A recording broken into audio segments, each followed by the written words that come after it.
We'll continue our journey through the interpersonal grammar of the clause as a move. In the previous segment, we looked systematically at the core systems of the system of mood, the distinction between indicative and imperative, with an indicative between declarative and interrogative, and so on. And we've seen that in terms of the interpersonal structure of the clause, what we call the modal structure,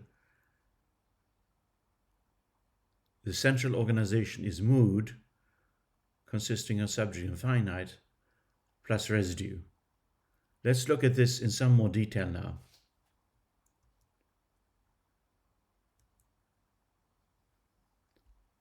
We're still in the interpersonal clause grammar, and let me begin with a recap.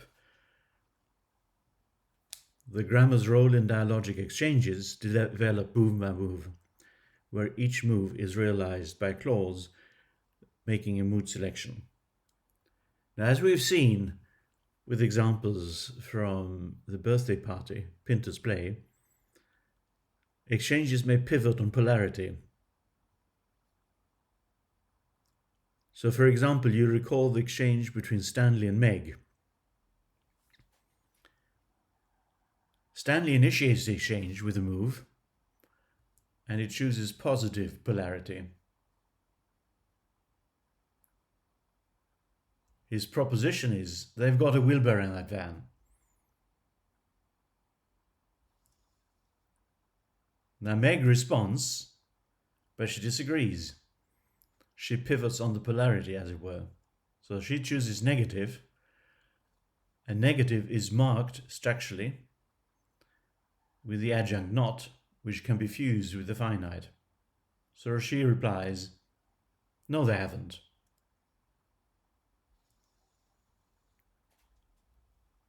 Stanley responded in return, as we saw last time. So his initiating move, they've got a wheelbarrow in the van. Meg responding, no, they haven't. And then Stanley responds in turn, yes, they have. And in principle, they've continued forever, could have continued forever. But Meg, instead, chooses to initiate a new exchange where the proposition is, you're a liar.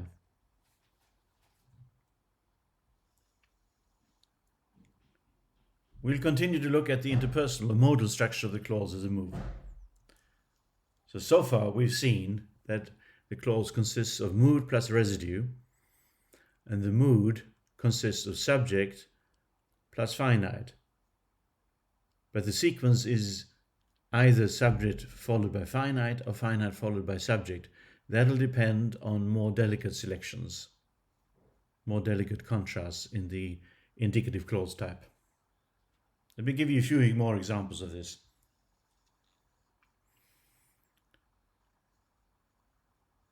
Here's an excerpt from a report from the BBC 4 years ago. I'll just highlight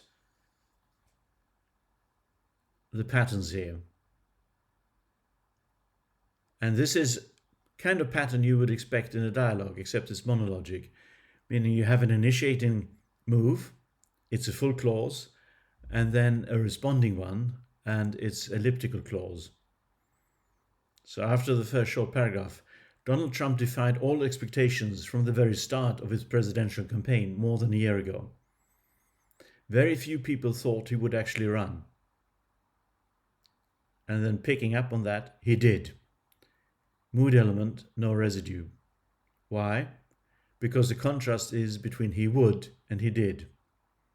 The contrast lies in the finite. We'll see this later on, the choice of diacticity. The first one is modal, the second one is temporal.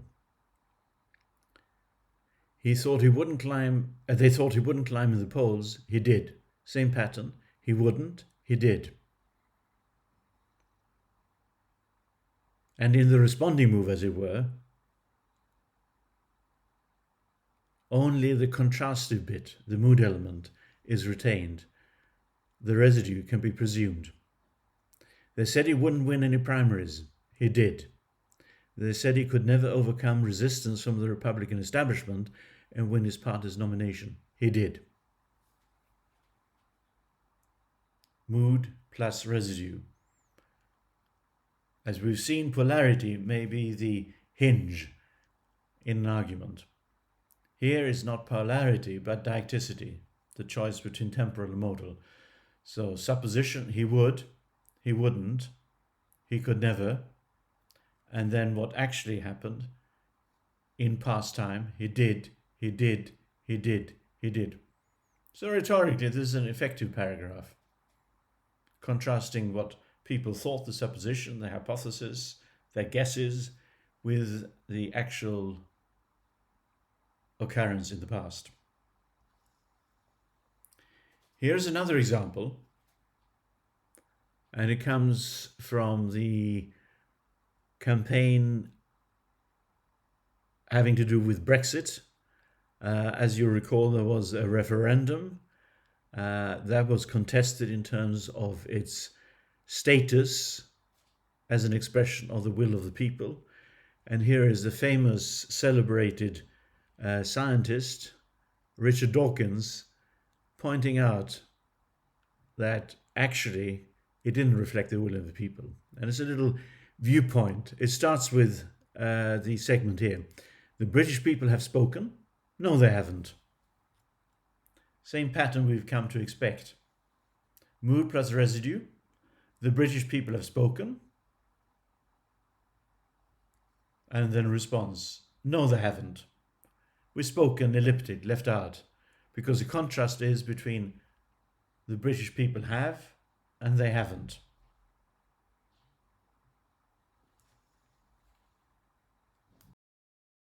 The British people have spoken. No, they haven't.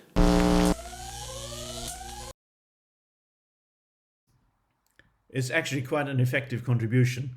We may return to the whole segment. Here's another example showing that the sort of folk awareness of the pattern. It's a traditional nursery rhyme. You may recognize it. It's been used in film titles elsewhere. He loves me, he don't. And this is from the collection where I found it. It's called a fortune-telling rhyme. And you're supposed to sit down and pull the petals of a flower, and then you'll see if you end up positive or negative. He loves me, he don't. He loves me, he don't. He'll have me, he won't. He would if he could, but he can't, so he don't. And this plays exactly on the modal structure of the clause, mood plus residue, where you can leave out the residue when all you need is a contrast in the mood element. Now let me take one step further and return to what we discussed under the heading of question tag, and I've also introduced the more technical term Moodtag.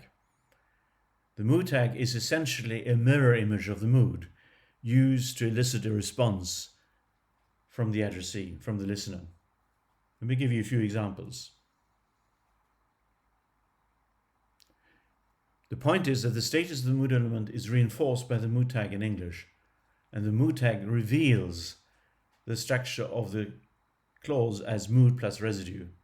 So it's actually mood plus residue plus optionally Moodtag.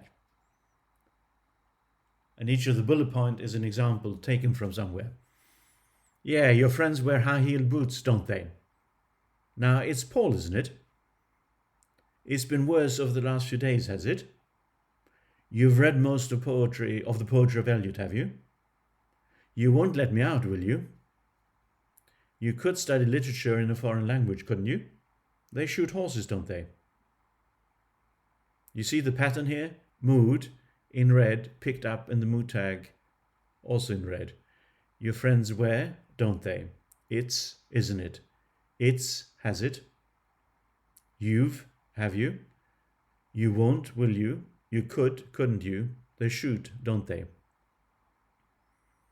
The Moodtag then always contains a pronominal copy of the subject. Your friends, they. And of course, the subject of the main part of the clause may already be a pronoun, like it, you. The finite is always an auxiliary, either a temporal one, like your friends wear, don't they? I mean, carrying time. It's, isn't it? Or a modal one. You won't, will you? You could, couldn't you? If the mood element of the main part of the clause contains a lexical verb that fuses the finite and the predicator, then the finite part only, the finite part alone, is picked up in the mood tag, as in, they shoot horses, don't they? So analytically, we can treat they shoot horses as they do shoot horses, don't they? Now you'll also note that the variation in the mood tag in terms of polarity. So in the positive clause, your friends wear high heel boots, the mood tag is negative, don't they? Similarly, it's Paul, isn't it? In the negative clause, you won't let me out, will you? The mood tag is positive.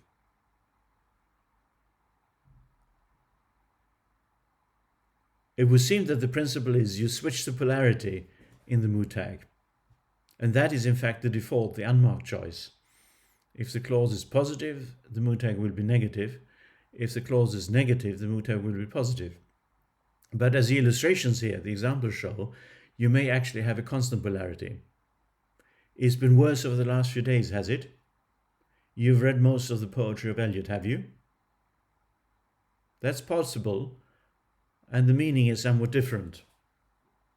So the mood tag actually adds a good deal of extra interpersonal potential for expression of interpersonal selections, choices in English.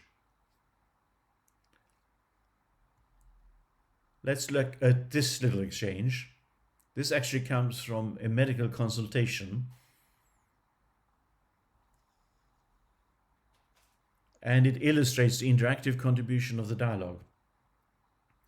Now there's a doctor, a general practitioner, a GP, this is in Australia, and a patient. The patient is a young boy and his mother is also there as a mediator on occasion, but in this exchange only the patient has a line. Okay, so doctor says to them, yes, come on in. So this is the beginning of the consultation. There we are. Seat yourselves over there. So that's why you have the plural, yourselves, because it's mother and son. Turning to the patient. Now it's Paul, isn't it? Yes. And you're 11. What have you been doing? Getting some pains in the tummy, have you? How long for? Oh, about 5 months, but it started to get worse. Has it? That's no good. It's been worse over the last few days, has it? Now notice there the doctor initiates, the patient responds, and the doctor is checking that his assumed information is correct. So of course, before he asks the patient to come in, or the patient and his mother, he has some notes and he's checking that these notes are correct. That's why he's using declaratives with tags rather than interrogatives. So right at the beginning, he could have said, now, is it Paul? And it could say, have you been getting pains in the tummy? Or has it been getting worse? These are possible. But what he's actually doing, he's giving Paul information and he's checking. He's saying, this is my proposition. Let me check. Correct or not? Positive, negative. So he uses the mood tag interactively to elicit a response from Paul. The unmarked version is, as I said before, reverse polarity, as in this example. It's Paul, isn't it? Essentially means I assume it's Paul. Contrast that with it's Paul, is it? And the one example we looked at before with the constant polarity. There's a marked version. It's been worse over the last few days, has it? So here the doctor is a little bit less certain and marks this with constant polarity. But again, the principle is the mood element and then the mood tag as a mirror image. That's the principle of the mood tag in English. Now, there are further options that I haven't highlighted and we won't look at now. having to do with the choice of the tone of the Moodtag. It could in principle be the same tone contour of the whole for the whole clause, or the Moodtag may be split up and then it could have different tone selections, and that adds to the potential for expressing interpersonal choices using the Moodtag in English. Now you can think, of course, what's the analog, what's the equivalent, if there is one, in the other languages you know? What's the equivalent in Chinese, Japanese, Korean, Hindi, Turkish, Russian, and so on? Let me give you one more example. And I've used this because it's a well-known film title, and the title of the film is actually one clause with a Moodtag. They shoot horses, don't they? This comes from a film in the late 60s. It's a recreation of a phenomenon during the Depression in the US in the 1930s, a very tough time. And one of the phenomena was dance competitions. But let me give you a little bit of background that you can read more about when you review this. Okay? Let's just look at the review by Roger Ebert. They Shoot Horses, Don't They? Is a masterful recreation of the dance marathon era for audiences that are mostly unfamiliar with it. In addition to everything else it does, Horses holds our attention because it tells us something we didn't know about human nature and American society. It tells us a lot more than that, of course, but because it works on this fundamental level as well, it is one of the best American movies of the 1970s.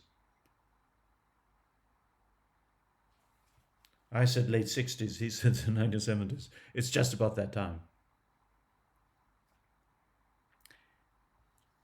Let's listen to the passage, or view the passage, where the final line is, they shoot horses, don't they? Now, it's a somewhat of a gruesome part of the film, towards the end of the film. So the man you can see in this clip has teamed up with a woman, and they've lasted in the dance competition for a long time. They get to know one another, but both have a sense of hopelessness. And through the dance competition, the exhaustion and so on, she gets more and more hopeless. And towards the end, when they've left the dance competition, this marathon, she asks him to shoot her.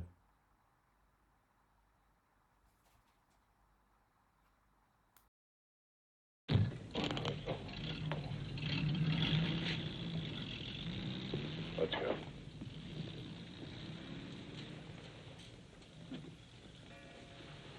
Why'd you do it, kid? She asked me to. Obliging bastard.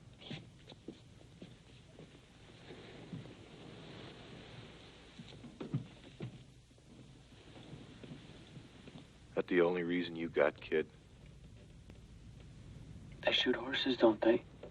Yowza, yowza, yowza!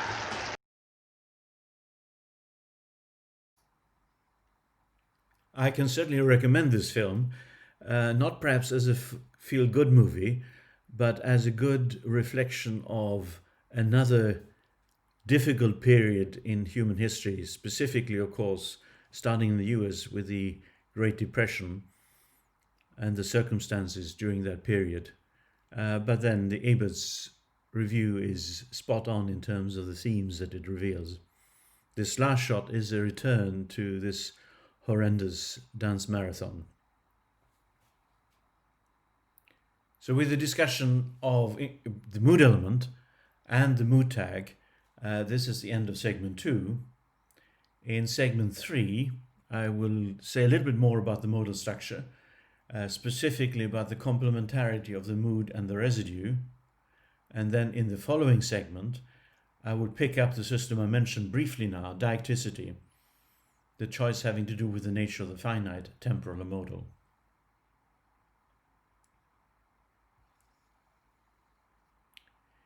There is an appendix, but that's just to draw your attention to a constructed example showing the full potential of the clause as a move, structurally speaking.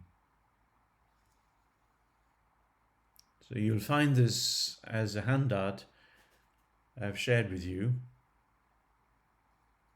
And we'll keep this in view. And the distinction between free and bound clauses, and for free clauses, mood type.